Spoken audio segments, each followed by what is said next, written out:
कृष्ण।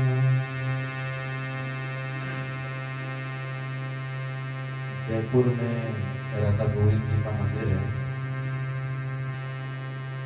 सुबह वहाँ पे मंगला आरती में भजन गाया जाता है। आप लोगों ने सुना होगा, ये भजन हम लोग गाएंगे। गोविंद तुम्हारी चरणों में एक प्रेम पुजारी आया है।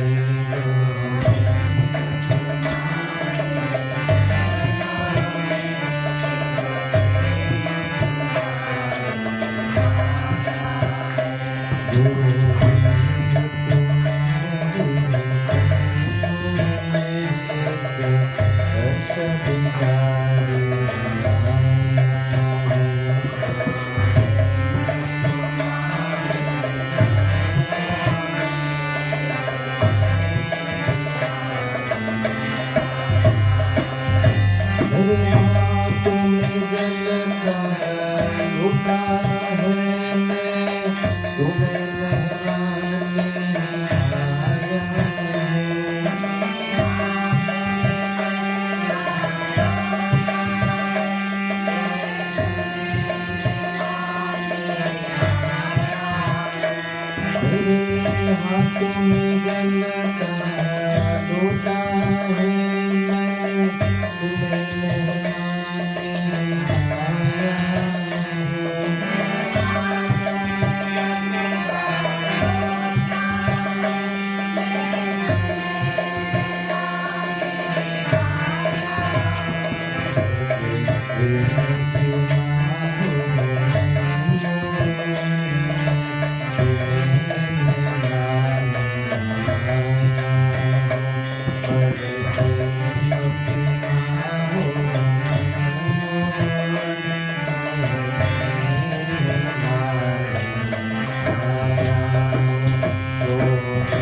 हरे कृष्णा।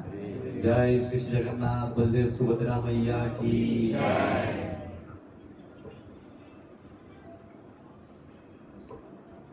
हमने सुंदर भजन गाया जो कितने लोगों ने सुना था इस भजन को? नहीं सुना है? मैंने उधर मांडू में गया था माता जी की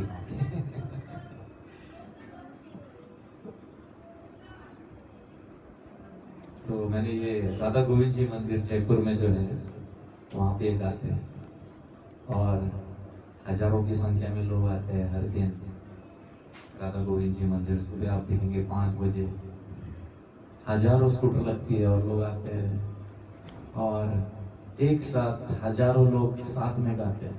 कोई माइक नहीं ना कुछ नहीं, प्रेम से गाते हैं और पूरा ऐसे लगता है कि भगवान को नहला रहे हैं, भगवान को वस्त्र पहना रहे हैं, भगवान का श्रृंगार कर रहे हैं, फिर भगवान को भोग लग रहा है और फिर भगवान की आरती हो रही है। ऐसे लग रहा है कि सामने पूरा ऐसे दिखता है।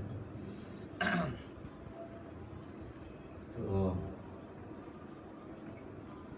आप सब लोग प्रेम पुजारी हो भगवान के प्रति प्रेम है, इसलिए हम सब यहाँ पे आए हैं।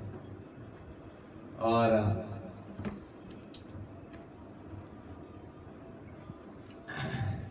जितना हम भगवान से प्रेम करते हैं उतना भगवान हमसे प्रेम करते हैं। हिंदी में बोलो ना कि मराठी में?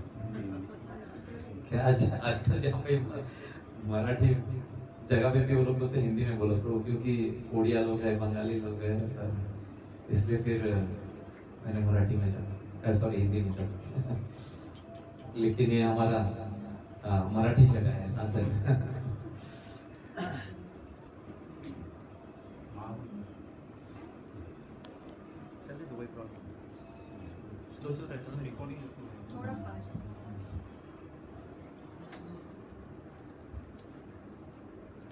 तो कृष्ण कृपा मूर्ति ऐसी भक्ति वेदांत स्वामी श्रील प्रभुपाद जी समझाते हैं कि जैसे जैसे हम भगवान से प्रेम करने लगते हैं वैसे वैसे भगवान भी हमसे प्रेम करने लगते हैं। ये कोई वन वे नहीं है, 2 वे है, वन साइड लव नहीं है। कभी कभी क्या होता है, कॉलेजेस में हम लोग सब कॉलेज में थे तो ग्रुप में रहते हैं, लड़कियों से प्रेम होता है, लड़की अच्छी लगती है, हम प्रेम करते हैं, लेकिन लड़की दूसरे से किसी और से प्रेम कर रही है तो ये वन साइड लव होता है। लेकिन भगवान जितना भक्त प्रेम करता है भगवान के साथ, जितना प्रेम करने लगता है उतना भगवान उसके साथ आदान प्रदान करके उतना ही प्रेम भगवान करने लगता है। इसलिए प्रभुपाद जी बोलते एक कदम आप भगवान की तरफ उठाइए, भगवान आपकी तरफ 100 कदम उठा के आएंगे आपकी तरफ। तो हमें एक कदम उठाना है भगवान की तरफ। मेरा मोबाइल साइड करता हूँ। तो एक कदम भगवान की तरफ उठाएंगे तो भगवान 100 कदम अपनी तरफ उठा के आते हैं।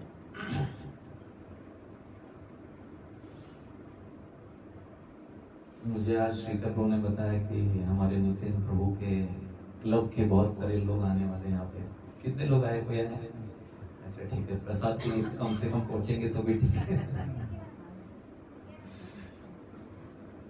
क्योंकि भक्ति की शुरुआत हमारी जीवा से होती है। प्रभुपाद जी बताते हैं कि ये जीवा जो है उसका 2 काम है। हमारा जो टंग है वो टंग का 2 काम है, जीवा का 2 काम है। एक है तो बात करना, एक है खाना। तो हमारे जीवा से भगवान के प्रसाद को ग्रहण करना है और फिर भगवान के नाम को, भगवान के कीर्तन को जप करना है। तो हमारी बहुत सारे लोग इस्कॉन में जुड़ जाते हैं प्रसाद के कारण। मैं तो जुड़ गया प्रसाद के कारण। मेरा एक दोस्त लेके आया था मुझे कि चलो चलो मंदिर जाएंगे। मैं बोला रही ये क्या, क्रिकेट खेलने को बुलाओ, फुटबॉल खेलने को बुलाओ, मंदिर जाएंगे। तो गर्मियों की छुट्टी थी तो बहुत सारे लोग गांव गए थे, हमारे दोस्त लोग। तो बोले चलो जाते हैं मंदिर जाते हैं। और इस्कॉन चौपाटी, गिरगांव चौपाटी 1997 में मैं वहाँ पे आया और फिर देखा, अरे क्या सुंदर मंदिर है, और कीर्तन चल रहा था, लोग नाच रहे थे। बोला वाह, क्या आनंद ही आनंद है यहाँ पे, सब नाच रहे हैं। सुंदर दर्शन। और फिर प्रवचन हुआ। प्रवचन तो ज्यादा समझ में नहीं आया, बैठ के देख रहा था सब जगह, क्या क्या किधर फोटो, ये कौन सा फोटो है कृष्ण का, ये किसने पेंटिंग बनाया होगा, और मंदिर को देखते रह गया। और फिर उसके बाद वो मेरे दोस्त ने हमारे लोगों से मिला है, कुछ लोगों से मिला है, मैं जानता नहीं था। सारे यंग बच्चे थे और एक दूसरे को मिल रहे थे, गले लग रहे थे। मैं ये तो कुछ अलग ही जगह है। आध्यात्मिक, स्पिरिचुअल वर्ल्ड, आध्यात्मिक जगत है। और फिर उसके बाद प्रसाद के लिए लाइन में खड़े हो गए, सबके हाथ में थालियां के, मतलब अभी क्या आने वाला है। देखा तो चावल आ गया, फिर सांबार दाल आ गया, सब्जी आ गया, पूरी आ गया, गुलाब जामुन, एक गुलाब जामुन गिरा उसके अंदर, प्लेट के अंदर। बोला ये सब पैसा कितना देना है? मतलब फ्री। ये प्रसाद है इस्कॉन की तरफ से, मंदिर की तरफ से। बोला ये हमेशा होता है। हाँ, हर संडे को यहाँ पे लव फीस्ट, संडे फीस्ट कार्यक्रम होता है, और जितने भी लोग आते हैं उनके प्रसाद सब भगवान की कृपा है, फ्री। बोला वाह, वे तो मैं तो हर संडे होता। हाँ, इसीलिए तो मैं लेके आया हूँ आपको, हर संडे आते हैं यहाँ पे। और उस समय से हर संडे हम लोग आने लगे। और फिर बाद में सब पता चला कि अरे इसके साथ जॉब भी करना है, प्रवचन भी सुनना है। और फिर सालों साल हम लोग प्रसाद खाते रहे, यात्रा जाते रहे, घूमते रहे भक्तों के साथ में। फिर भगवान ने बोला बहुत फ्री प्रसाद है, अभी सेवा करने आ जाओ।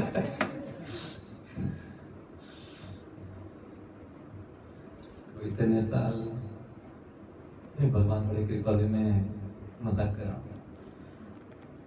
लेकिन भक्तों की कृपा और भगवान की कृपा से फिर हम जुड़ गए इस्कॉन में फुल टाइम।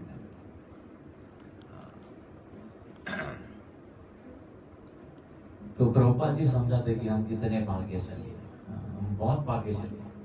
लोग जानते हैं हम लोग कितने भाग्यशाली, हम लोग इस हरे कृष्ण आंदोलन से जुड़ गए, हमें एक सही मार्ग मिल गया।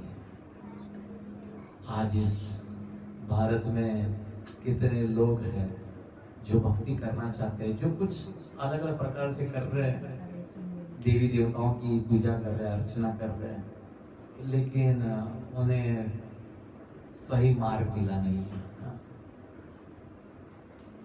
सही मार्ग नहीं मिला, हमें मिला है सही मार्ग, जो हमें हमारे लक्ष्य तक पहुंचा देगा। हमारे जीवन का लक्ष्य क्या है? क्या है जीवन का लक्ष्य? भगवान का प्रेम, भगवान का प्रेम पाना है। भगवान का प्रेम। और क्या है?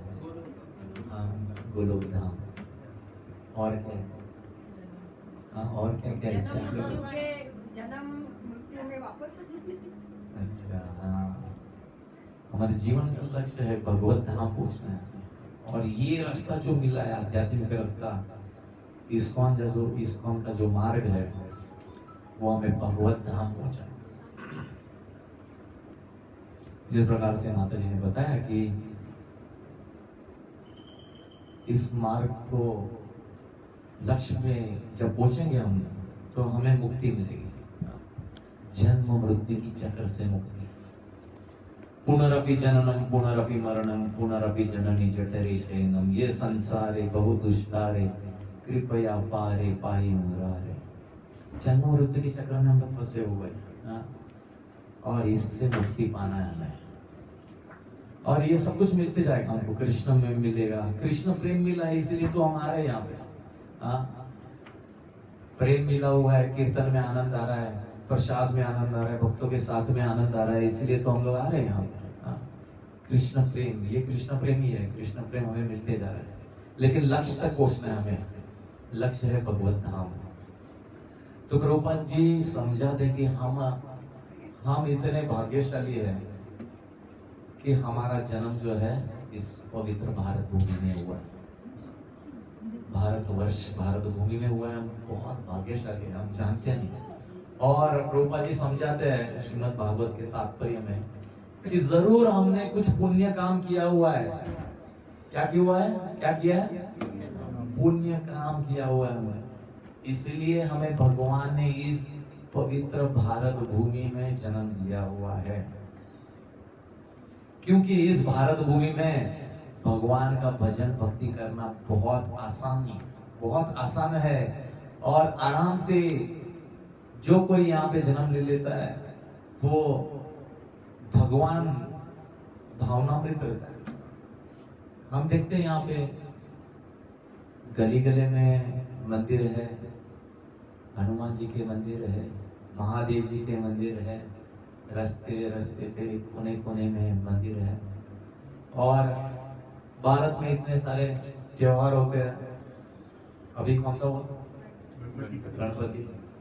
गणपति बप्पा मोरया। तो छोटा बच्चा है, उसे कुछ समझ में नहीं आता है, लेकिन जैसे ही आरती चालू होती है अपना टाल घूमना चालू करता है, ठांग ठांग ठांग। टाल भी लेके आएगा, सब घर के लोगों को बुलाएगा, चलो चलो आरती के लिए चलो, चलो आरती के लिए चलो। तो चॉल्स में जहाँ कहाँ लोग सब एकत्रित हो जाते हैं, बच्चे भी आ जाते हैं। अभी पितृपक्ष चल रहा है, इसके बाद नवरात्रि आएगी।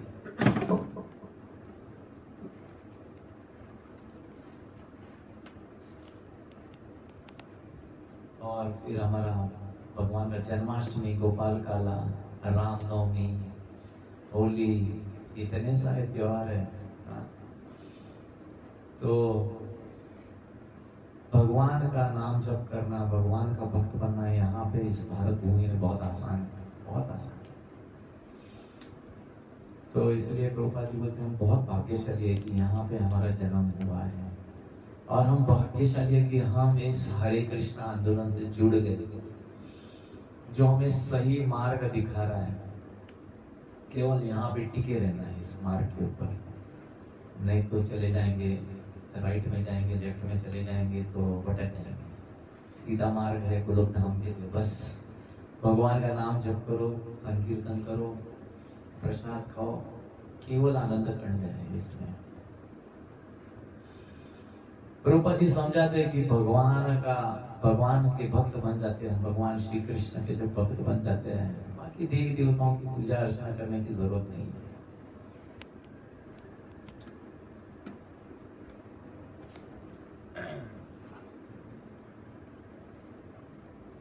प्रभुपाद जी बताते हैं कि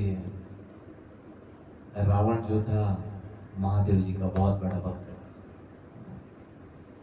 लेकिन प्रभु राम जब लंका पहुंचे वहां पे आक्रमण करना चालू कर दिया और रावण चिल्ला रहा था, महादेव जी को पुकार रहा था कि मुझे बचाइए, लेकिन महादेव जी ने उन्हें बचाया नहीं।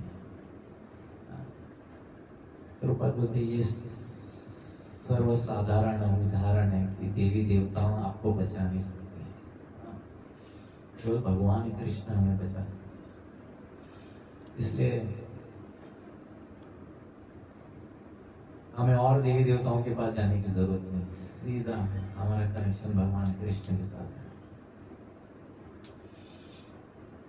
और एक सुंदर कथा बताते हैं श्रीमद् भागवत में, दुर्वास मुनि की एक कथा बताते हैं प्रभुपाद जी।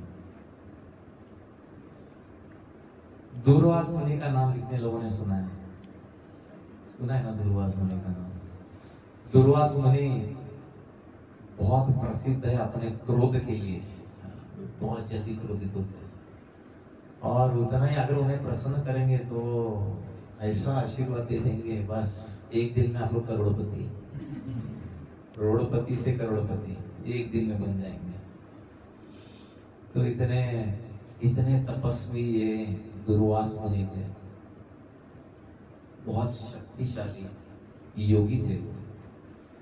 आज भी ऐसे योगी हैं हिमालय में, बद्रीनाथ, केदारनाथ में, वहां पे ऐसे कुछ साधु लोग हैं, वो पिछले 200 साल से जीवित है, कोई 500 साल से जीवित है, कोई 700 साल से जीवित है। आप लोग को यकीन होता है कि नहीं? हाँ, श्रील प्रभुपाद जी बताते हैं कि भक्ति विनोद हमारे बिल्व मंगल ठाकुर जो है वृंदावन में रहते थे, वो 700 साल जिए, 700 years। हमारी आयु कलयुग में मैक्सिमम 100 years, 100 साल है। 60 साल 50 साल, आजकल 35 में हार्ट अटैक आ रहा है। लोग बोल रहे कि हमको पता नहीं कौन सा वैक्सीन दे दिया, हार्ट अटैक आ रहा है। सही में मैं यहाँ पे जाता हूँ, पेड़ में जाता हूँ पनवेल के यहाँ पे प्रचार करने के लिए। हमारे यहाँ पे एक भक्त आ रहा था, JSW कंपनी में काम करता है, जिंदाल स्टील वर्क्स, और संडे को दोस्तों के साथ क्रिकेट खेल रहे थे। क्रिकेट खेल के आया वो, और आके उसने बॉटल लिया और गटागट पानी पीने लगा, गट गट गट गट गट गट, और सांस अटक गई, सीधा बैठ गया, फिनिश, खत्म, हरी बोल। केवल 35 साल का लड़का था, बहुत छोटा बच्चा है उसका, पत्नी है, लेकिन ये मृत्यु लोक है। भगवान श्री कृष्ण बताते हैं भगवद गीता में, ये मृत्यु लोक है। यहाँ पे मृत्यु कब होगी पता नहीं, किसी भी क्षण आ सकती है। हर एक को एक दिन मरना है, हर एक की एक दिन मृत्यु होने वाली है। इसलिए जो दुखालय है, प्रभुपाद बोलते हैं this is not a place for gentleman to live. हम लोग सब जेंटलमैन बन गए। प्रभुपाद समझाते कि हमारे सारे भक्त वो जेंटलमैन हैं, बहुत प्रेम से बात करते हैं, सबसे प्रेम करते हैं, किसी के साथ झगड़ा नहीं करते। जब कोई वैष्णव बन जाता है, कोई भक्त बन जाता है, तो वो चींटी को भी तकलीफ नहीं देना चाहता है। सारे जीव जो है भगवान के अंश है, भगवान के बच्चे हैं, हम किसी को तकलीफ नहीं देना चाहते, दुख नहीं देना चाहते। तो ये जगह जेंटलमैन लोगों के लिए नहीं है। हाँ, जो लोग भगवान के भक्त बन गए, हमारा लक्ष्य है गोलोक धाम, और इसलिए प्रभुपाद जी बताते हैं कि finish your business in this life time. ये बिजनेस खत्म कर दो, वापिस जन्म नहीं लेना है। नहीं तो आए वापिस जन्म लेंगे तो पता नहीं कौन से देश में जन्म मिलेगा, पता नहीं पाकिस्तान में मिल सकता है। वहाँ पे आटे का भी भाव बहुत बढ़ गया है, आटे के लिए मार मार चल रही है। तो शायद अगला जन्म लेंगे तो फेवरेबल सिचुएशन नहीं होगा भक्ति करने के लिए। कौन से देश में, कौन से कुल में, कौन से योनि में, 84 लाख योनि में भ्रमण करने के बाद हमें यह दुर्लभ जन्म मिला हुआ है। 84 लाख योनि। पद्म पुराण में एक श्लोक है, वहां पे बताते हैं 84 लाख योनि के बारे में, ये नंबर कैसे आया। जल जानव लक्षिणी स्थावर लक्ष विंशति कृमयो रुद्र शंकाय पक्षिणां 10 लक्षणम। जल जानव लक्षिणी 9 लाख प्रकार के मछलियां हैं, जल में रहने वाली मछलियां। जल जानव लक्षिणी स्थावर लक्ष विंशति 20 लाख प्रकार के स्थावर जंगम, मतलब जो पेड़ है, ऐसे जीव जो है 20 लाख प्रकार के। 10 लाख प्रकार की चिड़िया हैं, 10 लाख प्रकार की। 11 लाख प्रकार के कीड़े हैं, 11 लाख कीड़े कीटाणु।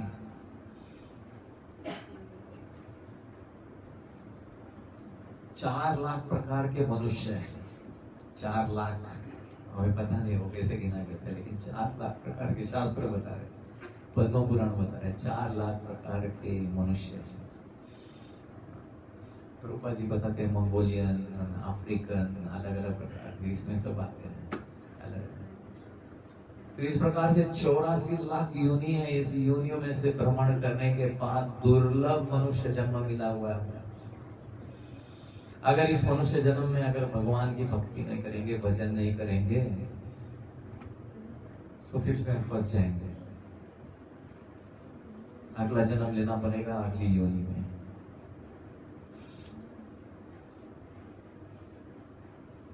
तो प्रभुपाद जी बताते हैं कि जीव का स्वरूप है, जीव का धर्म है। सुंदर उदाहरण देते हैं प्रभुपाद जी एक किताब में, जिस प्रकार से चीनी का धर्म, चीनी कैसी होती है? चीनी कैसे होती है? मीठी होती है। इमली कैसी होती है? खट्टी होती है। मिर्ची कैसी होती है? तीखी होती है। तो आप अफ्रीका में जाइए, अमेरिका में जाइए, मुझे चीनी दो, तो कैसे लगेगा? चीनी तीखा लगेगा। हाँ, कैसा लगेगा? मीठा लगेगा। नहीं, बराबर है। तो चीनी का धर्म है वो मीठा है। उसी प्रकार से शास्त्र बताते हैं कि जीव का धर्म है, जीवेर स्वरूप वो कृष्ण नित्य दास, वो भगवान का नित्य दास। हाँ, वो भूल गया है, भगवान की सेवा भूल गया है, इसके लिए भटक रहा है वो। लात खा रहा है, उसके जीवन में दुख आ रहा है, क्लेश आ रहे हैं। तो प्रभुपाद जी एक सुंदर कथा बताते हैं दुर्वास मुनि की। दुर्वास मुनि एक बार दुर्योधन के राज्य में चले गए, महल में चले गए। दुर्वास मुनि बहुत बड़े योगी थे और उनके साथ में उनके 10,000 सन्यासी शिष्य हमेशा उनके पीछे पीछे चलते थे। उनके साथ में 10,000 सन्यासी शिष्य चलते थे उनके पीछे पीछे। और अम्बरीश महाराज की कथा में बताते हैं कि ये ऐसे कोई साधारण योगी नहीं है। दुर्वास मुनि एक ग्रह से दूसरे ग्रहों पे जाते थे, चलते चलते, उड़ते उड़ते। आज चाहे तो वो सूर्य पे जाएंगे, चंद्र पे जाएंगे,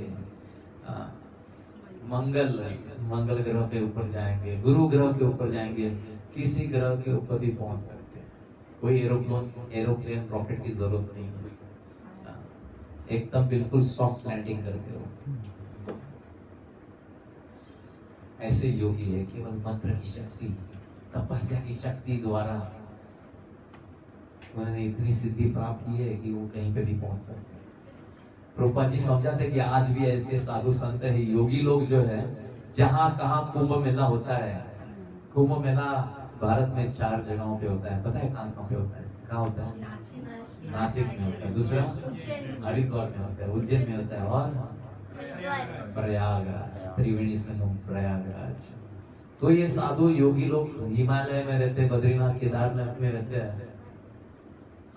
और आप जहां देखेंगे, जहां कहां कुंभ मेला लगता है, वहां पे ये नागा बाबा योगी लोग पहुंच जाते हैं। बड़ी बड़ी लंबी जटा होती है, लंबे बाल होते हैं, क्योंकि हिमालय में सलून नहीं है।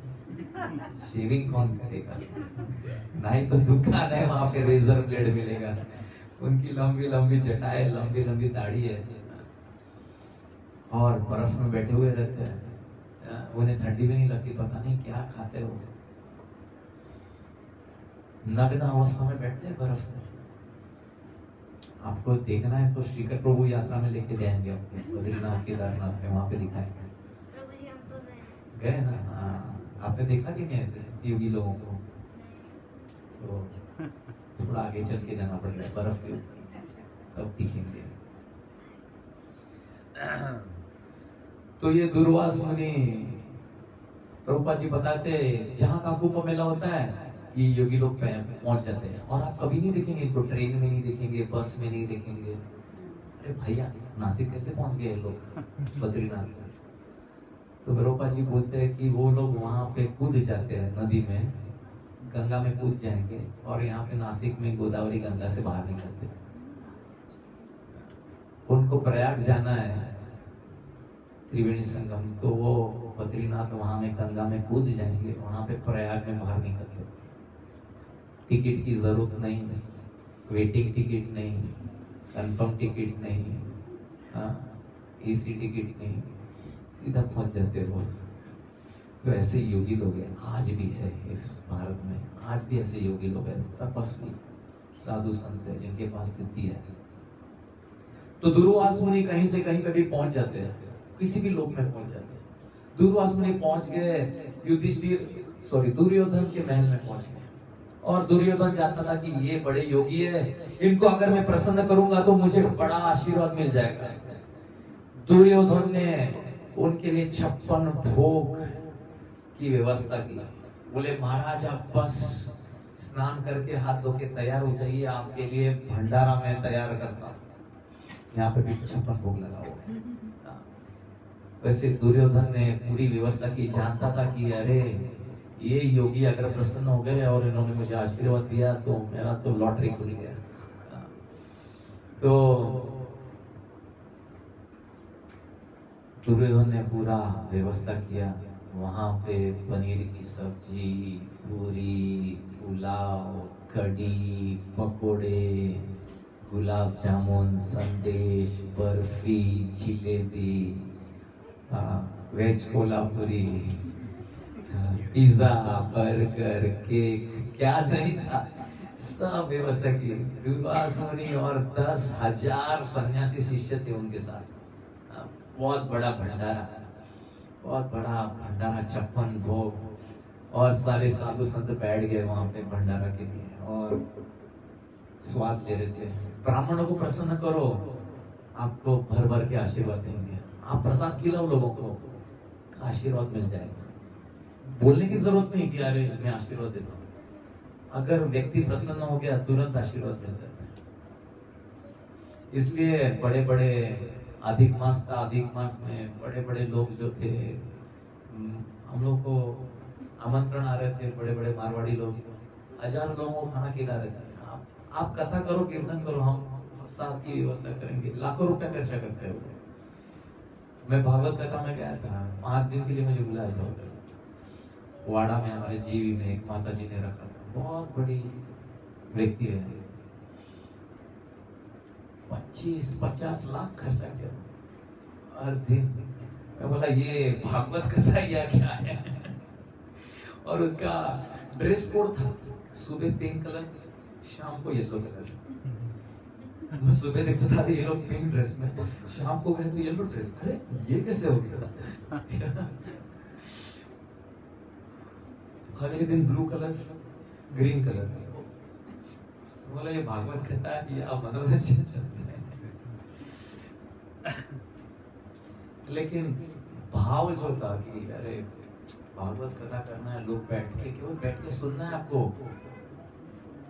जबरदस्त ब्रेकफास्ट, एक दिन साउथ इंडियन, इडली सांबार मेदू वड़ा, एक दिन नॉर्थ इंडियन, गरम गरम पराठे, दूध जिलेबी, एक दिन गुजराती, और दोपहर में 56 भोग, राजभोग, बड़ी थाली, और केवल बैठ के कथा सुननी है और प्रसाद खाना है। आपका बैटरी चार्जिंग करना है। 3 दिन 4 दिन केवल बैटरी चार्जिंग कर रहे थे लोग उधर। हमारा काम था नचाना, उनको कीर्तन में नचा रहे थे। बोला ठीक है। तो दुर्वास मुनि को बड़ा प्रसन्न किया दुर्योधन ने, और प्रसन्न करने के बाद दुर्वास मुनि ने दुर्योधन को बोला बेटा तुमने मुझे आज बहुत प्रसन्न किया, सारे मेरे शिष्य है बड़े प्रसन्न हो गए। क्या प्रसाद था, क्या प्रसाद था, मैं बहुत प्रसन्न हो गया। बोलो क्या चाहिए तुम्हें? दुर्योधन जानता था कि ये बहुत बड़े योगी और बहुत बड़ा आशीर्वाद दे सकते हैं। दुर्योधन बहुत ईर्ष्या करता था अपने भाइयों से, जो 5 पांडव थे, इनसे बहुत ईर्ष्या करता था। तो दुर्योधन ने बहुत सोच समझ के बोला कि आप है ना, मेरे जो भाई लोग हैं यहाँ पे वन में है, जंगल में है, आप उनके पास जाइए भोजन के लिए। और उस समय जाना जिस समय द्रौपदी खाना खा चुकी होगी, उस समय आप पहुंच जाना। दुर्वास मुनि योगी है, वो जानते किसके घर में क्या चल रहा है। आज यहाँ पे श्रीकर को घर में 56 भोग हो रहा है, यहाँ पहुंचेंगे दुर्वास मुनि। इन्हें समझ जाता है। तो दुर्वासा ने बोला ये क्या है? बोला नहीं नहीं ये मेरी इच्छा है। बोला ठीक है तथास्तु, इच्छा पूरी करूंगा। द्रौपदी को वरदान मिला था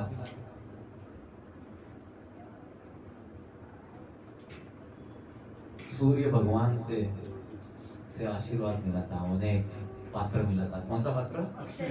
अक्षय पात्र, जिसमें आप लाखों लोगों को खिला सकते हैं। उसमें से पुलाव निकलते जाता था। जितना अच्छा ये पुलाव चाहिए उतना निकलता है। आप निकालते जाओ, खत्म भी नहीं होगा। बर्तन इतना ही निकालते जाओ। काश हमारे इस कौन के पास ऐसे कोई बर्तन होता तो रोज भंडारा करेंगे, कीर्तन कथा और खाते जाओ। तो द्रौपदी को वरदान था, जब तक दिन में द्रौपदी जब तक खाती नहीं है तब तक उसमें से निकलते जाते था। और एक बार द्रौपदी ने खा लिया तो उसके बाद उस दिन वापस कुछ नहीं निकलेगा उससे।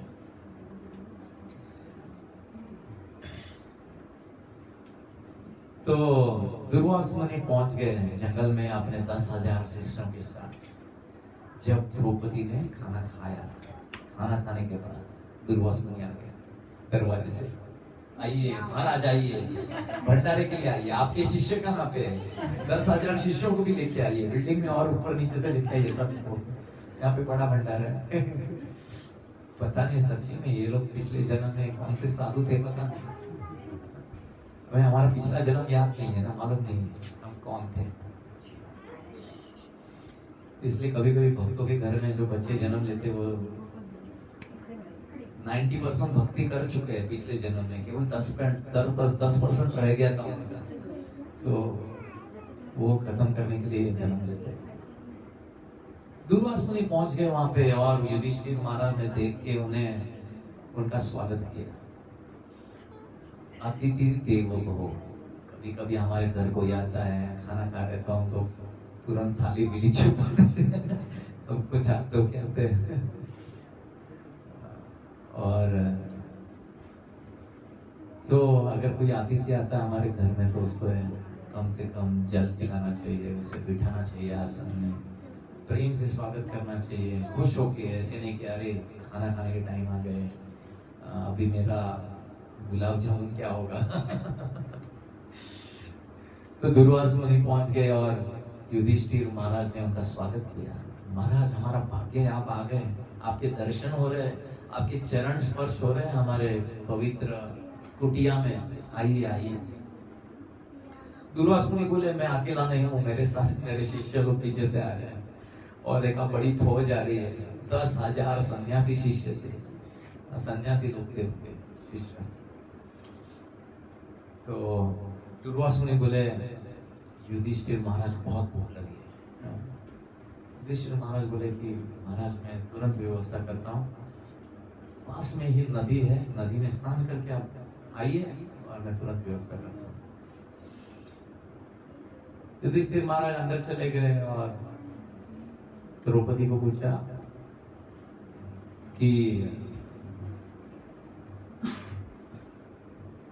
साधु संत लोग आए हैं और हम गृहस्थ है, हमारा कर्तव्य है साधु संतों की सेवा करनी चाहिए, तो बहुत भूखे हैं, चलो हमें व्यवस्था करनी है, लेके आओ तुम्हारा अक्षय पात्र। द्रौपदी ने बोला मैं तो खा चुकी, अब इससे कुछ नहीं निकलेगा। युधिष्ठिर महाराज ने क्या, अरे 10,000 सन्यासी शिष्य आए हुए हैं, दुर्वासा मुनि आए हैं, सब भूखे हैं, और अगर हम इन्हें कुछ खिलाएंगे नहीं तो दुर्वासा मुनि बहुत प्रसिद्ध है अपना शाप के लिए, शाप दे देंगे तो एक तो हमें पहले ही दुखी है, हम लोग मन में भटक रहे हैं और कष्ट उठा रहे हैं, और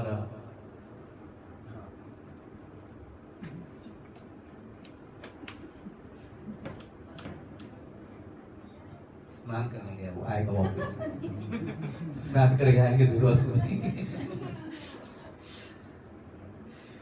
तो युधिष्ठिर महाराज बड़े चिंता में पड़ गए कि अब क्या होगा, अब मैं इनको कैसे खिलाऊंगा, कैसे खिलाऊंगा इनको।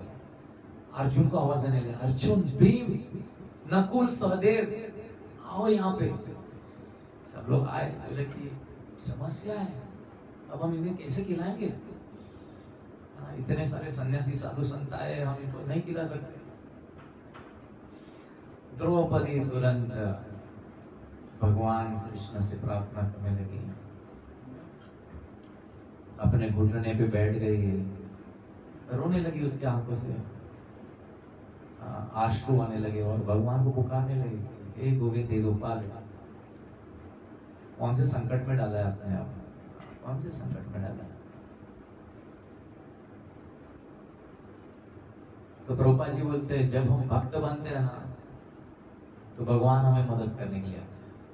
भगवान को हर समय खुद आने की जरूरत नहीं, वो किसी को भेज देंगे, कोई आएगा आपको मदद करने के लिए, लेकिन समझ लेना कि वो भगवान ने भेजा हुआ है आपको मदद करने के लिए। तो इसलिए भक्त को चिंता नहीं होनी चाहिए। कृष्ण का भक्त कैसे होना चाहिए? कृष्ण का भक्त बिंदास, माया का भक्त सदा उदास, माया का दास सदा उदास, कृष्ण दास बिंदास। कृष्ण दास को कोई डर नहीं है। मैं अभी भगवान का शरण लिया हुआ, भगवान का शरण लिया है मैंने, अभी मेरा जीवन भगवान संभालेंगे, भगवान संभालेंगे। भगवान ये देखेंगे कि आपके घर में बराबर आना जा रहा है कि नहीं, आपका घर बराबर चल रहा है कि नहीं। चिंता करने की जरूरत नहीं है, विश्वास रखो भगवान जगन्नाथ जी के ऊपर। 56 भोग करना है भंडारा आपके घर में, आप सोच लीजिए, प्रार्थना कीजिए, सब हो जाएगा, सब व्यवस्था हो जाएगी। भगवान को चिंता है भक्तों की। भगवान सबसे प्रेम करते हैं, असुर से भी प्रेम करते हैं, सब जीव भगवान किसी से द्वेष नहीं करते, लेकिन उस व्यक्ति से ज्यादा प्रेम करते हैं जो उनका भक्त बन जाता है, उससे ज्यादा प्रेम करते हैं। तो द्रौपदी प्रार्थना करने लगी और वहां पे भगवान कृष्ण पहुंच गए। भगवान कृष्ण पहुंचे वहां पे, बोलते हैं द्रौपदी बहुत भूख लगी है।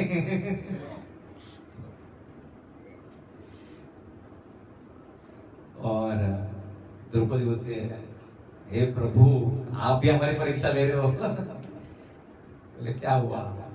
अरे हमारे घर पे आतिथ्य आए हुए हैं, 10,000 शिष्य दुर्वास मुनि आए हुए हैं और हमें व्यवस्था करनी है भोजन की उनकी, और घर में कुछ नहीं है। मैंने अक्षय पात्र से खा लिया, अभी कुछ नहीं निकल सकता उसमें से। भगवान कृष्ण बोले ठीक है, अक्षय पात्र देखना, मुझे देखना है। अरे साफ करके रख दिया, अक्षय पात्र लिया भगवान कृष्ण और उन्होंने देखा एक कोने में अन्न का ग्रहण, एक छोटा चावल चिपका हुआ था। कुछ लोग चावल बोलते हैं, कुछ लोग बोलते हैं सब्जी, शाक, पालक का एक टुकड़ा वहां पे चिपका था। वो भगवान कृष्ण ने निकाला और अपने मुंह के अंदर डाल दिया और भगवान कृष्ण एकदम प्रसन्न हो गए, तृप्त हो गए। बोले जाओ, भीम को बोला, भीम जाओ, उन्हें बोलो कि भोजन की व्यवस्था हो गई है, तैयार है भोजन। और भीम अपने हाथ में गधा लेके चले गए, एक बड़ा गधा। नदी में ये लोग स्नान कर रहे थे और जैसे स्नान कर रहे थे, यहाँ पे भगवान ने जैसे खाया, वहां पे ये 10,000 शिष्य और दुर्वास मुनि सारे डकार देने लगे। से मोटे मोटे एक बड़े बड़े योगी लोग थे, ऐसे बड़े बड़े।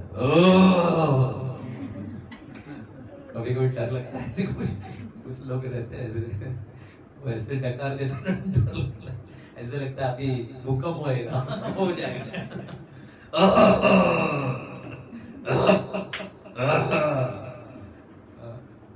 तो ऐसे सारे स्नान कर रहे थे और स्नान करते करते, गायत्री करते करते, एक एक जो योगी थे, सन्यासी थे, वो डकार देने लगे और सारे एक दूसरे को देख रहे थे। अरे तुम डकार दे रहे हो, उसने डकार दिया, उतने में वो आप कैसे मेरे को देख रहे हैं, तुम भी डकार दे। तो सारे एक दूसरे को डकार देने, वहां से भीम आ रहे, महाराज आइए आइए, भंडारे की तैयारी हो गई है, आइए भंडारा तैयार है, 56 भोग तैयार है, आइए आइए। और सब एक दूसरे को देख रहे हैं और फिर बोलने लगे दुर्वास मुनि को, महाराज ऐसे लग रहा है पेट पूरा भरा हुआ है, एक अन्न का टुकड़ा भी नहीं जाएगा अंदर। हाँ, इतना भरा हुआ पेट लग रहा है, हम नहीं खा सकते। अभी यहाँ से भागना ही उचित है। एक तो भीम के हाथ में गदा है, अगर हम जाएंगे नहीं वहां पे तो खाने के लिए नहीं जाएंगे तो वो हमें मारेंगे। तो उससे अच्छा हम लोग दूसरे रास्ते से पीछे से निकल जाते हैं। तो भीम यहाँ पे बुला रहे हैं, चलो महाराज चलो, और ये लोग सब भागने लगे दूसरी तरफ, सब जाने लगे। तो शास्त्रों में बताया, यस्मिन तुष्टे जगत तुष्टे, भगवान को प्रसन्न करो, सब लोग प्रसन्न हो जाएंगे। प्रभुपाद बोलते हैं, एक पेड़ है, उसमें फल लगे, फूल लगे, पत्ते लगे हुए, ब्रांचेस है, पेड़ को पानी देना है, कहाँ पे देना है? पेड़ के जड़ को पानी दे दो, पूरे पेड़ को पानी मिलेगा, पत्तों को मिलेगा, फल को मिलेगा, फूलों को मिलेगा, सबको। भगवान कृष्ण को प्रसन्न करो, आप सबको प्रसन्न कर पाएंगे, सब लोग प्रसन्न हो जाएंगे। तो इस प्रकार से भगवान कृष्ण से जब प्रेम करने लगते हैं, जब भगवान कृष्ण के हम भक्त बन जाते हैं, तो भगवान हमें हमेशा बचाने के लिए हर परिस्थिति में मदद करते हैं। इसलिए भगवान कृष्ण का भक्त बनना चाहिए। हरे कृष्णा कृष्णा कृष्णा कृष्णा हरे हरे, हरे राम